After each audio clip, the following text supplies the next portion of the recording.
All right, very exciting. Willie Doo, he's got a special package today. He pulled some strings. Would you look at this? Oh my goodness. Galaxy FOLD. I mean, this is highly anticipated. Let's be honest. This is the one people have been waiting for. I've been waiting for myself. I talked about this thing a lot, and now it's here. It's in front of me. This is a leap in a completely different direction. The slender phone and then the flip out scenario into an almost tablet-like experience. How's it gonna work? How's it gonna function? I don't know. What better way to find out than to jump in the box, get the hands-on experience, slide this out. Ooh, okay. Here we go. It's the box in the box. There's a number of combinations you can get. This one in front of me, silver with space silver hinge. Okay.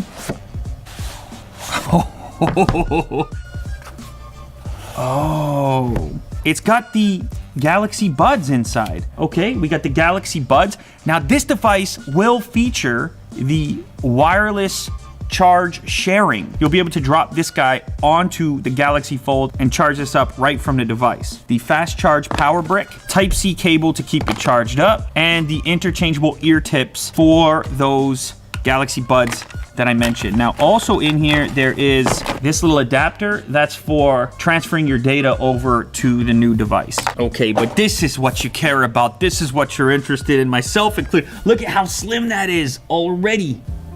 Oh, this of course is the full-fledged Galaxy Fold right there. Oh man, that's wild. Real quick. What? Jack, you never saw that before. Let's be honest here, okay? That's your phone. Or it's your tablet. What? We're talking here about OLED. If you didn't have OLED, you're not folding displays. You can see on the front here, 2 forward-facing cameras. We flip it around to the back. You see a triple camera setup in this location. So we've got a wide, ultra wide, and telephoto. This is already such an unusual experience with both, like holding it with both hands. Now we're catching our first glimpse actually at the keyboard, and you see you get this split layout. There's a lot of different ways to unlock this device. Face recognition, fingerprint, pattern, pin, password. Let's give the fingerprint a go here. So fingerprint scanner right there, Jack. It's a side-mounted scanner reminiscent of the Galaxy S10e. Scan in my thumbprint. All right, I think we're in. It's booted up. This is that's what you're looking at there. Now you can see the butterfly wings. What do wings do? They flap, they fold. So does the device, of course. Close it up for a minute. So this is a 4.6-inch display. It has nothing to do with the inside display. This is a supplementary display on the outside. It's 720 by 1680. Now this is gonna be useful, of course, for quick interactions, phone calls, things along these lines. You just need to pop this up to your face. And it's very slender, actually. I mean, it's got weight to it, as you'd expect. There's a lot of components at play. It's really interesting. Now, there must be some kind of magnet at the end of it, because when you get to the full close, it sits there. Let's say I've got YouTube open. And now I'm like, all right, I need a bigger display to navigate YouTube. I want to watch some videos. You just flip this open, and it's quick. It's actually quick. You're scrolling around, you're looking for a video to watch. If you actually get into a video, let's say I click on this, video playing here, flip it open, it doesn't skip.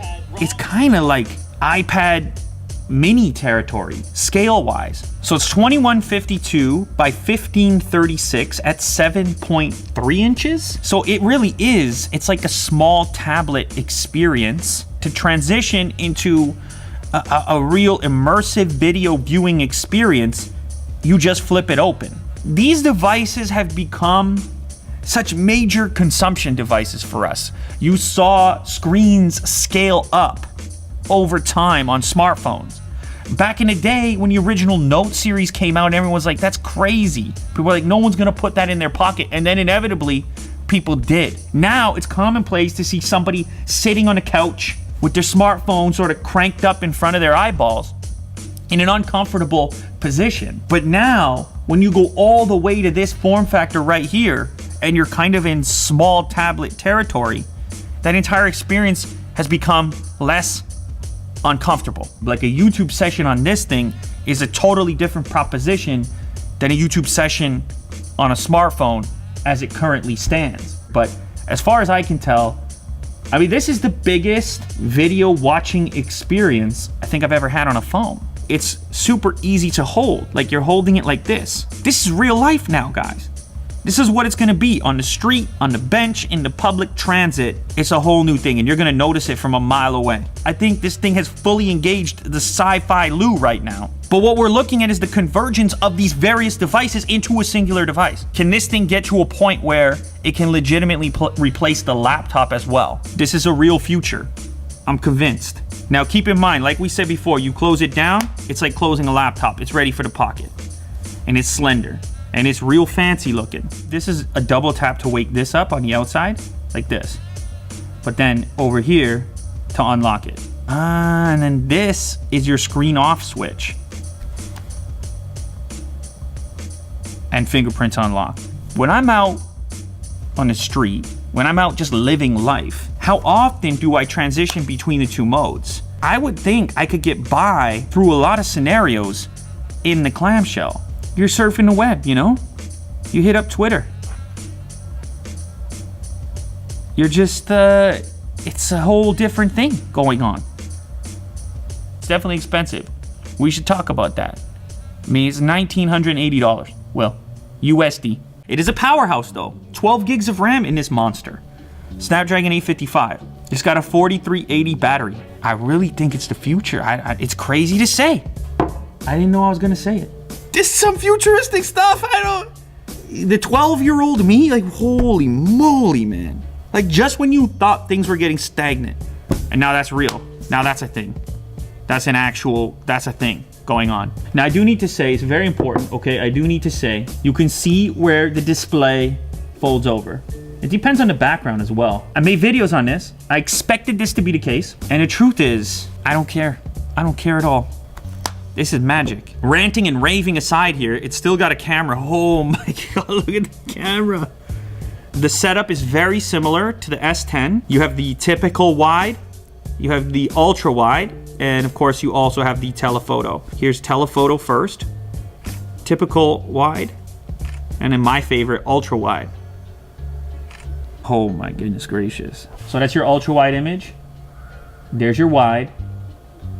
And there's your telephoto. And as you can see, you can compose just like this, just like you normally would. Lot to grip onto there. So you can see in landscape, I can go ultra wide, quick, standard wide, quick, telephoto, quick, and then I can fold it out and I'm still in the camera module. Interestingly enough, the same cannot be said for the front-facing cameras because of course we have 2 units here and a single unit on the outside. Now we have a selfie, a slightly wider image, and a slightly closer one.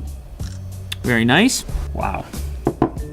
Jack, that's the biggest selfie we've ever analyzed here on the channel. That's a nice, that's contrast. So that's a 10 megapixel camera. Now on the inside, you have the 2 camera modules there. You have a 10 megapixel and an 8 megapixel. And we'll try these ones out as well. We'll see if we get any difference. So performance, I'd say is similar on the outside camera and the inside camera. Now what about the speakers? So first, I guess we'll test it for dialogue with a typical YouTube video. Video that I made about switching from Apple laptops, from MacBooks of all sorts. Look at legit that. Stereo. It's light, I'm enjoying and it. Loud. It's all about the keyboard. In fact, look at that keyboard. You see that, Jack? You have a speaker unit in this location over here, and as well as on the other side over here. So legit stereo sound. That's convenient because then you can charge other things up with this brick in your bag. Let's try some music real quick.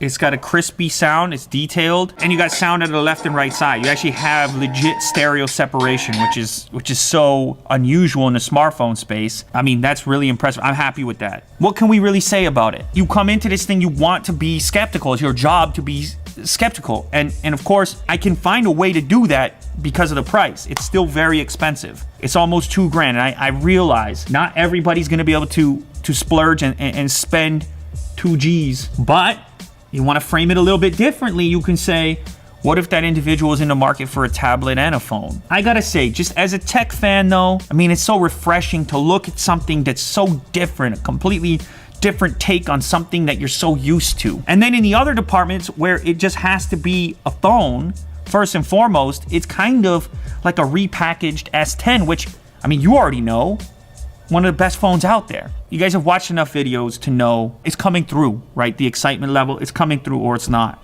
And this is legit. This is the real thing. All right, let's look at the other colors. Oh my goodness gracious, this is bananas. Oh my God, look at this. Oh, that is the blue, which kind of has like a cool purplish hue to it with the gold hinge. This one is gold on gold. Or is that green? That's an emerald kind of greenish gold with the gold hinge. That's black with the black hinge. What are they calling this, Will? Green? Martian green. Okay, that's Martian green with the silver hinge. Astro blue with the silver hinge. Dark silver. Oh my goodness gracious. Kind of like outfitting the interior of a luxury car. You don't just pick the color anymore. You pick the color, you pick the hinge. What a time to be alive, ladies and gentlemen. Our smartphones are folding now. Like, just stop and think about the engineering involved, all the people involved. When you start to imagine, then the appreciation comes in, that ultimately we get to experience stuff like this because of all those people going after that ambition. That's always been exciting, and it's products like this that bring me back to that excitement from day one. It's the reason this channel exists, and it's the reason that it started. That's the Samsung Galaxy Fold.